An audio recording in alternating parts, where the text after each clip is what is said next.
والدین پر اتنا یقین رکھیں جتنا دواؤں پر رکھتے ہیں۔ تھوڑے کڑوے ضرور ہوں گے لیکن تمہارے فائدے کے لیے ہی ہوں گے۔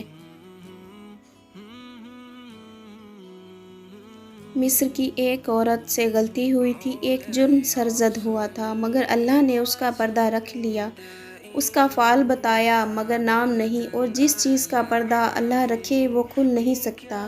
مگر ہم نے یوسف اور زلیخا کے قصے قبر پر جا کر سنائے۔ ہم کیسے لوگ ہیں؟ وقت کا جواب ہمارے جواب سے ہمیشہ بہتر ہوتا ہے، اور وقت صرف اس وقت جواب دیتا ہے جب ہم کسی کی زیادتی کا جواب دینے کی بجائے صبر سے کام لیتے ہیں۔ جن رشتوں میں ایک دوسرے کو ہمیشہ دل سے عزت دی جائے، وہ برے حالات یا مجبوری میں خاموش تو ہو جاتے ہیں مگر ٹوٹتے کبھی نہیں۔ بہتر کام نہ ہونے کا بہانہ وقت نہ ہونے کی وجہ نہ بنائیے، کیونکہ آپ کا دن بھی 24 گھنٹے کا ہوتا ہے اور کامیاب لوگوں کا بھی۔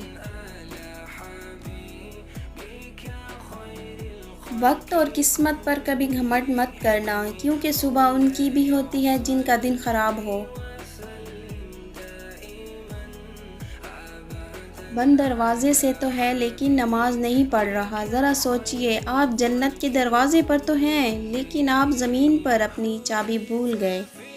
آپ صلی اللہ علیہ وسلم نے فرمایا، نماز جنت کی کنجی ہے۔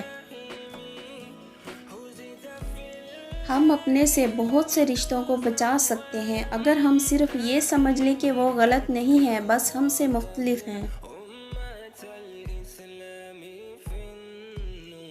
البم کھول کے دیکھا تو احساس ہوا کیسے کیسے لوگ بھلانے پڑتے ہیں۔ آگ بھی کیا غضب کی چیز ہے، باتوں سے بھی لگ جاتی ہے۔ انسان مضبوط اتنا ہے کہ پہاڑوں کا سینہ چیر دے، اور کمزور اتنا کہ لفظوں اور لہجوں سے ٹوٹ جاتا ہے۔ رازدار جتنے کم بناؤ گے، دھوکہ بھی اتنا ہی کم کھاؤ گے، کیونکہ آپ کی کمزوریاں ہی دشمن کو طاقتور بناتی ہیں۔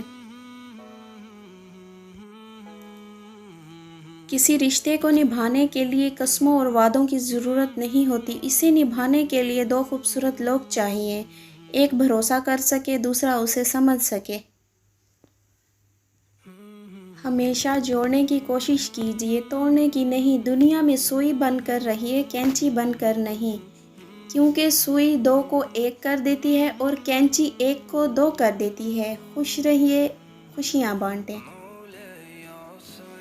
پیارے دوستو، اگر آپ کو میری ویڈیو اچھی لگی ہے تو پلیز میرے اس چینل کو سبسکرائب کریں، لائک کریں، شیئر کریں، اور پلیز کمنٹس باکس میں ضرور کمنٹس اپنے لکھا کریں۔ مجھے بہت خوشی ہوگی، اپنی رائے کا اظہار کیا کریں۔ Thank you.